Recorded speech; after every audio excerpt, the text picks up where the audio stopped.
Hi, this is Larry London. Welcome to Border Crossings. Today we're talking with a rock and roll superstar. His name is Gavin Rossdale. He is from the band Bush, which got together in the early 90s. What was it, Gavin, about 92, 94 that you guys, the band Bush formed? 92, I think, yeah, 92. And you're with another band before that. You had done Midnight was the name of a band and some other bands.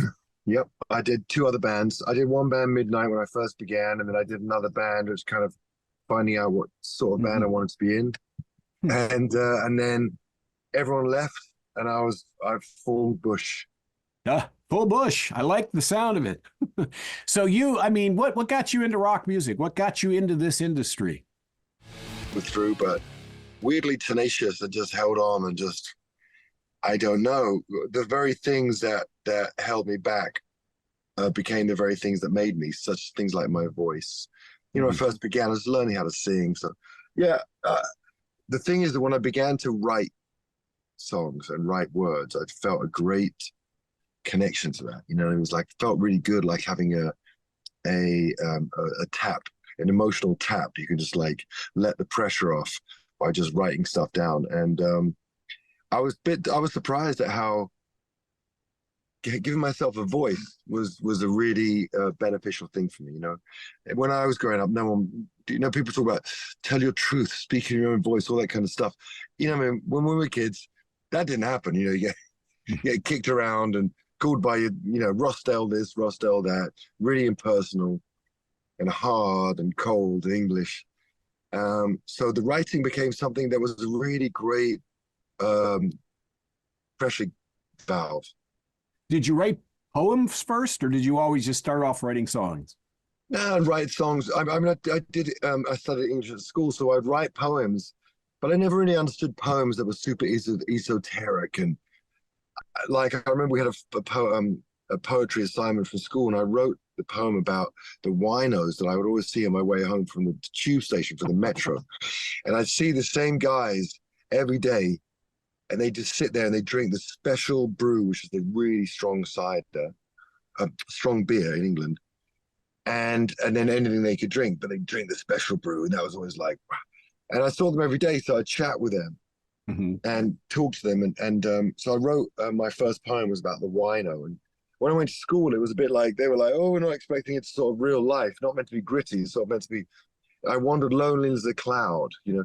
So the poetry that I got into, Ted Hughes, people like that, kind of spoke of a darkness and a melancholy that I connected to. So I love, words. I consider, out of all the mad things I've done in my life, I consider myself primarily a songwriter and just a writer. So words are important to me. So yeah, that's what happened. I got into it for all the wrong reasons, but actually it was one of those beautiful things because it brought something out in me. Now, when I first heard when you and Gwen were married a number of years ago and you had Kingston and Zuma, I was wondering what was the meaning behind those names? And now I've got the guy right here.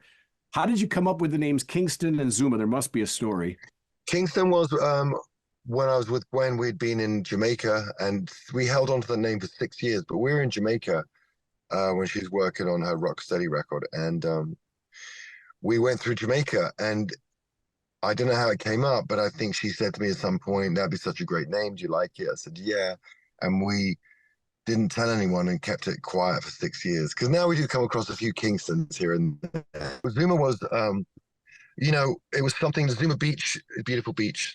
Zuma has a Neil Young record, which has Cortez the Killer on it. For me, one of my favorite songs of all time. And it was just, again, something that was in the air. Someone suggested it to Gwen, and we were talking about it and had lots of different names. And the Zuma for the Neil Young was beautiful for me because I could sneak that little reference in. And I can't remember why she liked it, but that was it. It's a beautiful name, and it's so evocative, and it's that beach and that space and that beauty. And he's an amazing kid. So luckily, they've all lived up to their names. Yeah, well, I'm wondering, are they following in Dad's footsteps? I mean, Dad and Mom are singers, performers, entertainers. Do they show any inclination towards the same industry as you? Yeah, unfortunately, the older two are really big musicians, really good guitar players. they're currently vying for the position of best guitar player in the house. So, Wow. like, I can feel them snapping on my heels. They're really good, better than I was, certainly better than I was at their ages. And one is a singer-songwriter, more country. That's the younger one, Zuma, and Kingston's much more kind of rock, melancholy, plaintive. How about a family album? You know, the Rossdale boys, you and the kids together. Yeah, the Rossdale Four. Yeah, negative to that. They wouldn't do it. It's, I mean, I'm very aware that this time for them is all about their independence from me. So, Hmm. like, I don't even help them that much. If they ask me for help, I give it. But Mm-hmm. it's difficult. I know you've probably got loads of kids, but they don't want too much from me. Just two. I hope you know about them all. But they, that concept of like, I don't know how it was for you, but they just don't want to hear anything from me except words of encouragement. Hmm. That's it. If I start saying, "Hey, do we ever try like this?" It's usually the end of the the conversation. They just don't like it. They just don't like it. So Mm-hmm. I don't offer any help. Gavin Rossdale is our guest from the band Bush. They've got a number of albums out. Their album, The Art of Survival, is the 9th album. And Gavin had said in another interview that this album bucks the trends. We're bucking the trends. What does that mean? A good point. And I've got to be careful what I say because half the time I can't remember it and I can't justify it. But bucking the trend, I don't know. I think that maybe that's something to do with, like, I've just doing a new record now. Just finished it. I've been in the studio yesterday. Because that was the only agreement I made to go out on a greatest hits tour. I said, if I can make a record, I won't feel creatively bankrupt to be like, hey, these songs I wrote 20, 30 years ago. It feels like there's one new song on that record that I wrote recently. And the rest of it is sort of like 17 songs that were written a while ago. So it was the weirdest record to put together. Like one song is done. So I've been making a record, but I think that the bucking the trend is keeping it vital. I may have written the best song I've ever written yesterday. And I just like doing everything the wrong way around, not tailoring off, not tapering, sort of doing mid-tempo, bloated songs about castles that I live in. It's not about that. It's about keeping it very sort of honest and shooting from the hip, because that's what seems to connect with people. The more honest that you can be, and yet in your own words, the more people relate. The weirdest thing is, right, as a songwriter, the deeper I dive into myself to kind of get something that's bugging me or to get a thought out, the more honest and the more personal, the more chance there is of people relating to it. Whereas if you were to try and write something that you think is going to reach people and and be outside of yourself, it's, for me as a songwriter, it's always been the kind of, that's not been helpful. What's been helpful is be as honest as you can, go inside as you can, be as brutal with yourself, and that brings something out that other people can truly relate to. That's great. That's great. So as a songwriter, I want to ask, where is the most unusual place you ever got inspiration to write a song? So I believe that you sit, like the song I wrote yesterday. I didn't wait for inspiration. I sat down and I just said, I'm not getting up until I've got what I want. And it's like dog-minded. So it's not inspiration. I wasn't in the kitchen going, oh, wonderful. The clouds run away over the hills. Brilliant. How inspiration could be in a jail cell, or it doesn't matter where you are. It's not external. Inspiration is internal. So I just feel that when I want to do it, I just have to be disciplined. So it's more discipline than inspiration, to be honest, for me. Well, a lot of rock stars have stories about their fans, and usually in rock, the fans are a little wilder, a little more aggressive. So, what would be your most interesting fan story? Did some groupie crash the tour bus or something? One time in Alabama, and I met a girl who was a fan of the band, grew up listening to Bush, loved Bush, and she worked at a pet store. And I saw this amazing dog, an Akita, they're like Japanese fighting Japanese dog, sure. And I was like, Shiba oh my God. Inu, right? Shiba Inu or An No, emu's the big dog. one, the bigger, Oh, the bigger than that, the okay. big Akita. Hmm. Akita's really, it's like the thigh is big. Hmm. They're very, very, very, very serious dogs. They're working dogs, so you have to know about dogs. I'm a dog maniac, so I saw this dog in there, and I said, "You telling me you can just buy this dog? Anyone can buy this poor dog out of PetSmart, and that's it? You know?" She goes, "Yeah." So I was like, "Oh, I don't like that. This is a beautiful dog." She goes, "Oh my God, I love this dog. It's just no way I can, I can't afford this dog." And so I said, "Can we called her mum?" She said, "Can I speak to your mum?" She was going to college. She was 18, 19, whatever. Called her mum, and her mum goes, I said, "Listen, we have this dog, and she loves the dog, and I love the dog, but someone else is going to buy it. Maybe we can't look after it. Would it be okay to buy her the dog? Would you mind? Is that okay? Because I'm a responsible dog person, right?" She goes, "No, that'd be amazing. Wow, wow." So I bought her the dog, and she called it Bush. And that's it. So he's in Birmingham, Alabama. So Hmm. that's my fan story for you. Well, that's great. Now, I'm looking at your T-shirt. I see hiragana or katakana. I'm not sure what the characters are, but I know it's from Japan. And you mentioned that you had a fondness Yes, for the Japanese dog. Do you love Japan too? Is that one of your favorite places to go? I love Japan. Yeah, yeah. This is just a Japanese T-shirt. I was busy on a tennis court, running for my forehand, practicing my work. Well, for a guy who's originally from London, and now you spend a lot of time. I don't know if you must have a house in the United States as well. All the Is there time. a Yeah. difference in? I mean, was it a big culture shock when you first came over from London here to Well, the the thing States? about it is that I literally am the American dream. I'm the American dream. My life took off, my career took off, and I'm forever in debt to America. I Hmm. married an American girl. I moved here for love. I have three beautiful boys. I nationalized when they were born because I felt very uncomfortable having a flimsy green card when they're naturalized here, so that me and my boys have English and American dual citizenship. So I love America, and I'm so grateful to be here. So, I mean, the West Coast, I sometimes wish that geographically it Hmm. was closer so I could go back to England and to Europe to see my family more. But I love it here on the West Coast, and I love America, and it's an incredible land of opportunity and great people. And Are the fans different from the UK and America? uh, um, only when you speak to them. You know what I mean? I mean, ultimately, people, music is universal, but yeah, not so different, not so different. I mean, I would say that maybe the South American audiences are the ones that we love, the crazy South American audiences. That sort of that power I do love. Mhm. But it's up to the performers and the bands to generate the energy at the shows, and so we've had great success in all places, and but I do particularly love Japan.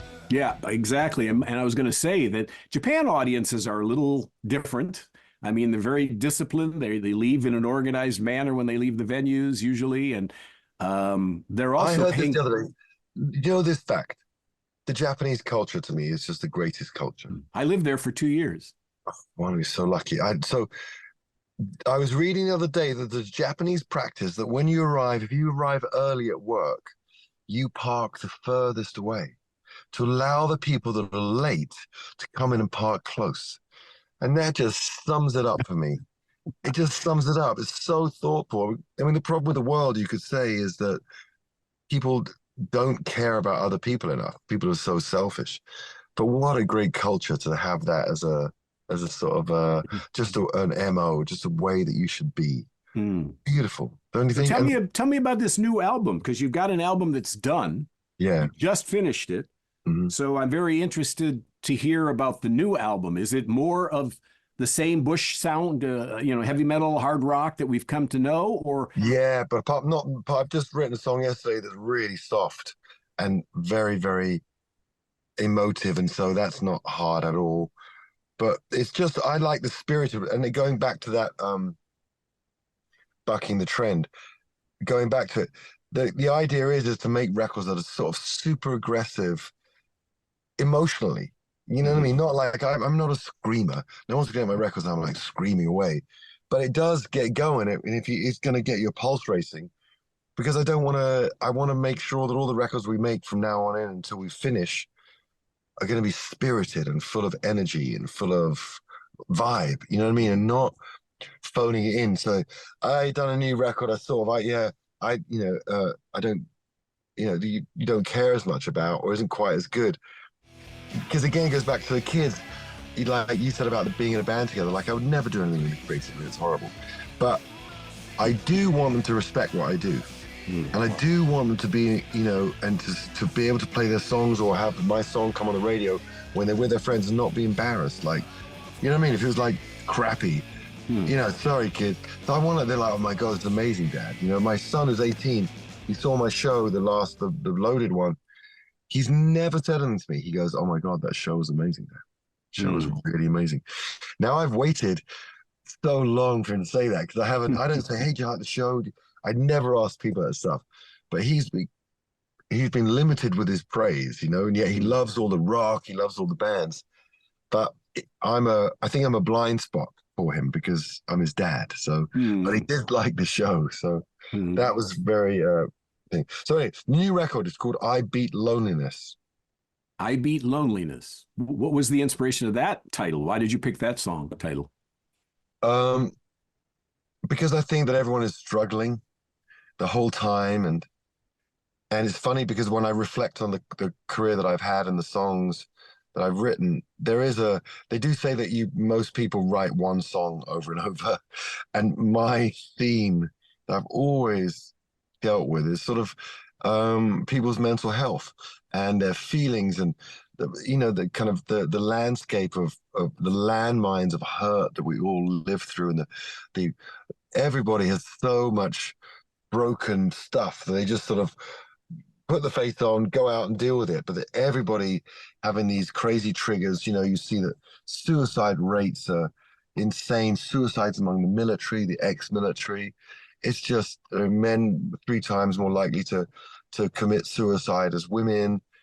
It's just people are hurting, and so my literal simple role in life in that sort of Japanese concept of a vocation is really writing songs about about people and about feelings.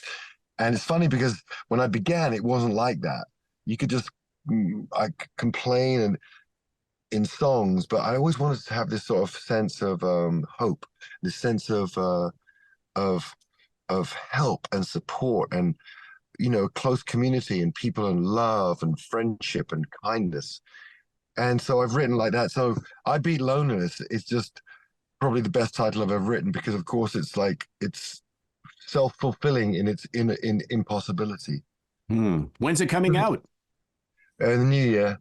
Because you can't say you beat loneliness, because if you say you beat loneliness, it means that you're a really melancholic person who beat loneliness for about 20 minutes. And it's coming back the next day like a boomerang. Mhm. So I just like that idea of that bravado. It's strength. It's not bravado, it's strength in the face of adversity. What a thrill. This is a Grammy nominated superstar, literally, and it's 30 years into the business and more than 9 albums out. They just finished a greatest hits tour. What's been the secret of the longevity for Bush? How have you guys kept it together for so long? Because, look at Oasis, look at a lot of these bands are fighting with each other and they break up and whatever. How have you kept it all together? Um, because we like each other and because I think as a band we've grown as people, as musicians, and we haven't had any better ideas of outside of this being our main thing. We some bands I think can be quite cynical in that thing of being on tour or being in a band when they are not friends and not happy with each other. They sort of they don't talk and separate buses, separate this, separate that, and we can't roll with that. I get along with them. We have a really great. I mean, listen, it's not like we don't need our space from each other. It's not like we don't but we just get along. I mean, I consider them my, if I have a problem, if I have stuff nothing to do with music, I mean, I'm on the phone to them, you know. Gavin Rossdale, what a pleasure it is to speak with you. A couple of questions. I know you got to go. There's another interview coming up for you. It's one of these days where it's one interview after another. And I did want to ask if you could collaborate with three artists, living or deceased, who would be at the top of Gavin Rossdale's wish list? PJ Harvey, because I love her and I love her,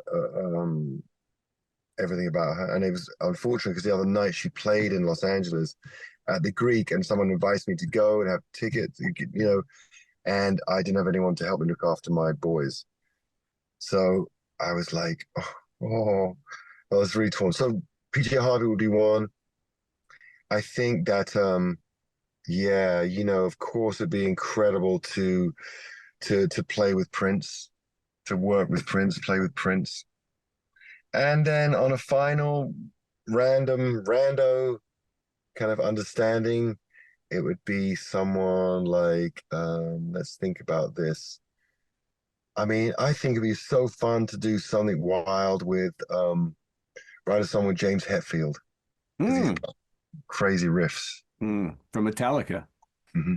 Wow, that would be great. I just thought of that. It came out of nowhere. I was just like, what would be fun? What would be fun? And well, he'd be fun. You don't be surprised if it happens. Right. You never know. Gavin Rossdale, what is the artwork on your arms? I've seen the artwork a couple of times. I want to. Oh, just different things. Just different things. How many tattoos do you have? Stages in my life. A few, bunch. I mean, I don't do legs. I don't like dudes with leg tattoos. For me, right. I'm not like that. I didn't do my chest. So I've some back and arms and a bit of my neck. No, nothing on the face. Keep it off the face. Yeah, not on the money maker. Yeah, I don't know. That's it. I'm not into that. I'm not into that. And I'm also not into it being so covered. For me, it's the combination of my skin and the tattoo. Some people like to be completely covered. And it's a beautiful thing when people, it's so deep. I mean, there's obviously the sailors that get it when they're drunk and they get mum on their arm. But to me, it's quite a deep experience. It's funny. It's like when you have a lot of pain in your life, to get a tattoo, you localize the pain. You know, when people do cutting or something, those kind of things. So people with tattoos are very sensitive people. And I think it's usually like, it's about, you have a lot of pain in your life. But yet when you sit there and you get a tattoo, it's so painful on a local level. Oh yeah, especially when you have big, intricate work. On the inside, on the outside of your arms, there's nothing. That hurts. Over here, that hurts. Oh, it's so brutal. So what happens, I think, is it's quite a moving. It's a transcendental experience, and you go through that, and it alleviates the pain you're thinking about in your life, and you focus it in one area, and then that area becomes a sort of a source of strength. It's very deep. So like my son was saying on the holiday we went, and my sisters came and their daughter, he says to me, we're gonna get matching tattoos. I was like, no, you can't, no matching tattoos. This is not folly. This is like, if you're gonna scar your skin, because your body takes it as a scar. If you're gonna scar yourself, do it for the right reasons. Don't get a pineapple in your ankle. Well, I know you're going to, the new album's coming out around the beginning of the year. And you said it's an inspirational album, kind of drawing people together, helping people get through their problems. And I read somewhere you talk a lot about politics, and you talk about how divided, the United States is, let alone the world, with 2 wars going on and whatnot. So, I mean, would you consider yourself to be politically influenced in your writing?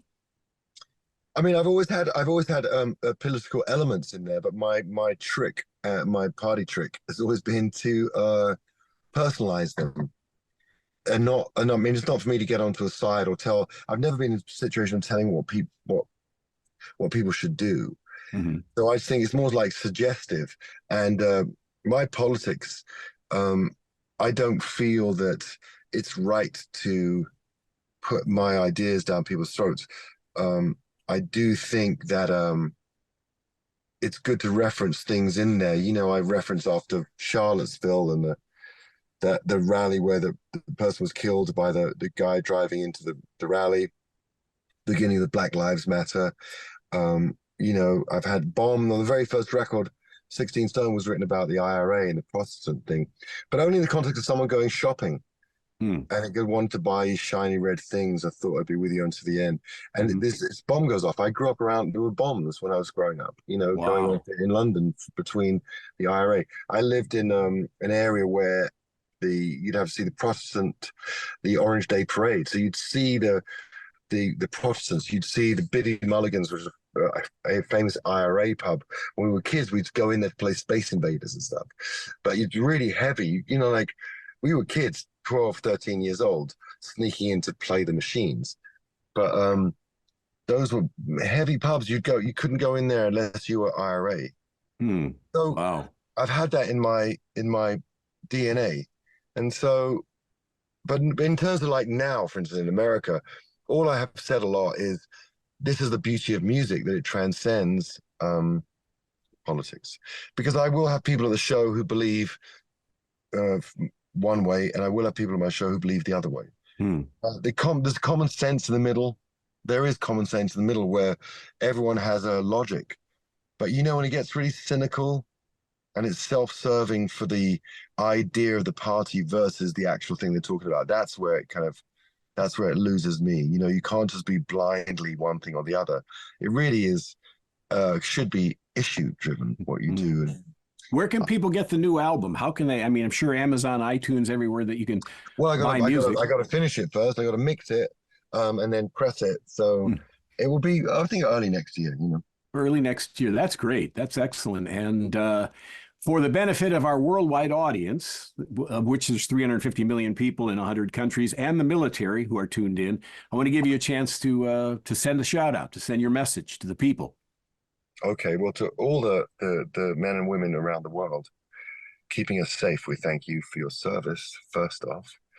And I had such a good time playing in Okinawa at the Marine Corps base that I hope to do more. And I saw the promoter recently. I was like, what's up with the one show? I want to go, give it to Germany. So I hope that we'll be doing those shows for the great people of the military. Well, thank you. Thank you, Gavin, for being on the show today. Like I say, it's a thrill to have you on the program. I've tried for years. I'm so happy to finally have a chance to chat with you. And thank you for giving up some of your time. 9 albums in, a 10th on the way. It's quite a great career you've had. And if people want to find out more about you and read up, where do they go? What's your socials? Yeah, come to my Instagram, Gavin Rossdale. It's very straightforward. I'll try to tell you everything I know. And people can, write me there. All right. Well, thank you. Gavin Rossdale's our guest. He's had quite a few big hits. I mean, Rolling Stone magazine said early on that the 16 Stone, the first album, was one of the 40 greatest albums ever. He's had a #1 hit almost every decade that he's been doing this, at least one #1, and continues to tour to this day. So if Bush comes to a venue near you internationally, and I assume you're going to take it on the road as well, because this Loaded Greatest Hits was a U.S. tour.